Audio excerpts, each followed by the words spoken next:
মই কোকৰাঝাৰৰ গাৰ্লছ কলেজৰ প্ৰিন্সিপাল ডক্টৰ ৰাধাব মুছামুথাৰী যোৱাকালি এই হোৱাটছআপ গ্ৰুপত এটা এই স্পষ্টীকৰণ পোৱাটো লৈ পেলাই মই এতিয়া মোৰ ক'বলগীয়া কথাখিনি ক'বলৈ আগবাঢ়িছোঁ যে সেইটো হ'ল BTR চৰকাৰৰ তৰফৰ পৰা BTR অঞ্চলত থকা বিভিন্ন কলেজ আৰু ইউনিভাৰ্চিটিলৈ আগবঢ়োৱা কিতাপৰ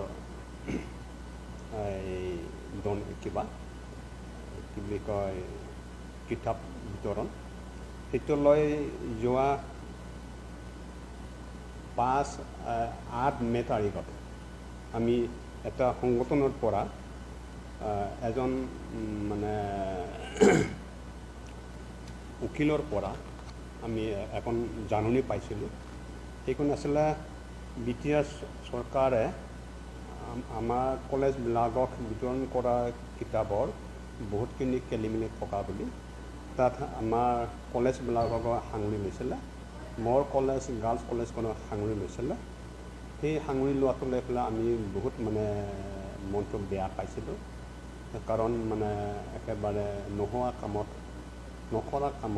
নকৰা দোষত আমাক মানে দোষ কৰাইছিলে সেইটো লৈ আমি প্ৰিন্সিপাল কাউন্সিলৰ তৰফৰ পৰা স্পষ্টীকৰণ দিছিলোঁ যে BTR চৰকাৰে বিতৰণ কৰা কিতাপ আৰু এই মানে এটা মানে পাব্লিচাৰৰ তৰফৰ পৰা আমাক এজন উকিলক ধৰি পেলাই যিটো আইনী জাননী দিছিলে সেইটোৰ লগত আমাৰ একেবাৰে জড়িত নাছিলে একেবাৰে জড়িত নহয় সেইটো আমি বৰমা কলেজত আমাৰ মিটিং হৈ পেলাই স্পষ্টীকৰণ আমি দিছিলোঁ আৰু তেতিয়া স্পষ্টীকৰণ দিয়াটো একেবাৰে 100% সঁচা কথা আছিলে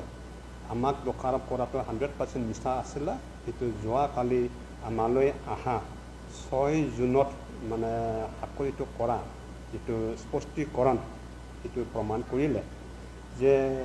8 মে তাৰিখত আমাক দোষাৰোপ কৰিছিলে যে BTR চৰকাৰৰ তৰফৰ পৰা 4 কোটি টকাৰ যিটো কিতাপ বিতৰণ কৰিছিলে কলেজবিলাকত তাতে কলেজবিলাকৰ প্ৰিন্সিপালবিলাকৰ জড়িত আছে এইটো একেবাৰে 100% আমি নুই কৰিছিলোঁ আৰু সেই নুই কৰাটো মানে বিভিন্ন মহলে বিশ্বাস কৰিছিলে কিছুমানে বিশ্বাস মানে কৰা নাছিলে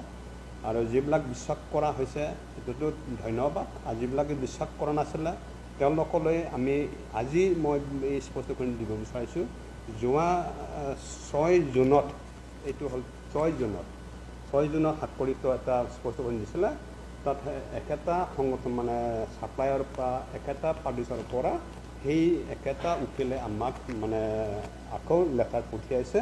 তাতে তেওঁলোকে মানে আমাৰ পৰা ক্ষমা বিচাৰি পেলাই লিখিলে যে তেওঁলোকে মিছ ইনফৰ্মেশ্যন পাই পেলাই এইটো জাননী দিছিলে আচলতে জাননীটো মানে সঁচা অৰ্থত মানে তেওঁলোকে বিচাৰ নকৰাকৈ জাননীখন দিছিলে আৰু সেই দিয়া জাননীখন একেবাৰে মানে মিছা বুলি তেওঁলোকে স্বীকাৰ কৰি পেলাই আমাৰ পৰা এপলজি বিচাৰি সেই চিঠিখন দি দিলে